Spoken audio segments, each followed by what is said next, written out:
त्याच्याशिवाय मला कोण नव्हतं. माझ्या पाठीत देव आला, भाऊ आहे, देव आहे, शिवा माझा भाऊ आहे. बाकी आमच्या सोसायटीमध्ये कोणी आले नाही आणि आले तरी गेले, काही कोणी केलं नाही आहे. मी एक फोन मारला की संध्याकाळपर्यंत आत तो हजर होतो. जे एक मराठी अमराठीचे राजकारण चालू आहे, याचा काही इफेक्ट तुम्हाला असं वाटतं की या निवडणूकवर पडणार आहे?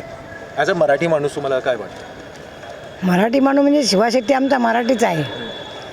तो काय बाहेरून आला नाही आहे. त्याचा जन्म, त्याचं शिक्षण सगळं त्याचं इथे मुंबईतच झालं आहे. आणि तो मराठी माणूस आणि तो येणार आणि तोच आला पाहिजे. बाकी मी शिवसेनेजोगं मी कोणाचं काय सांगू शकत नाही. आमच्यासाठी तो देव आहे, माझ्यासाठी तरी देव आहे. माझ्यासाठी भरपूर केलं आहे. का केलं असं? तुम्ही असं बोलताय, काय केलं त्यांनी? भरपूर केलं. मी एक फोन मारला की संध्याकाळपर्यंत आत तो हजर होतो. असा कुठला सक्का भाऊ येणार नाही, पण शिवा येतो. काही असा प्रसंग तुम्हाला आठवतं की काही त्यांनी तुम्हाला हेल्प तर केलं? मला आठवड्याच्या पूर्वीचा मी प्रसंग सांगते. माझे मिस्टर ॲडमिट होते. जवळजवळ मला 2 महिने मला त्रास झाला होता. काय झालं होतं त्यांना? त्यांना थोडंसं कप वगैरे असं झालं छातीमध्ये, ते दुखायला लागलं. मग त्यांना मी हॉस्पिटलात नेलं. ते बोललं तू फक्त पुढे जा, मी येतो.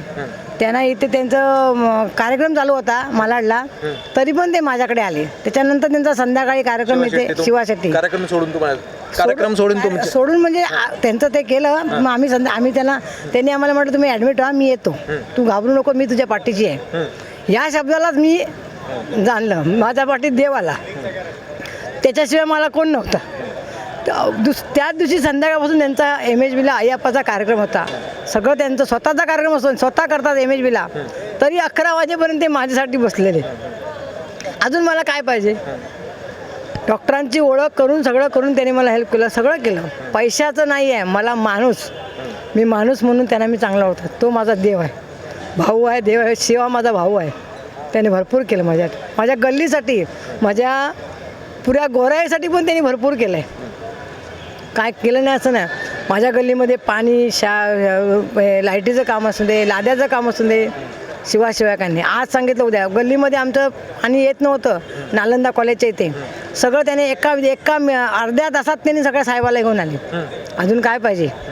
कोणी करू शकत नाही एवढं केलं. पाणी कधी नाही आला, टँकर आला, त्याच्याशिवाय कोण नाही. माझा भाऊ आणि माझा शिवा, तोच माझा बस.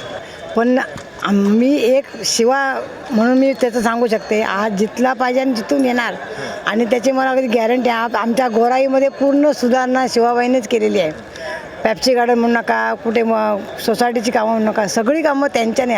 बाकी आमच्या सोसायटीमध्ये कोणी आले नाही आणि आले तरी गेले, काही कोणी केलं नाही आहे. मला आता 25-30 वर्ष मला गोराईत राहून झाली, कोणीच काही केलं नाही आहे.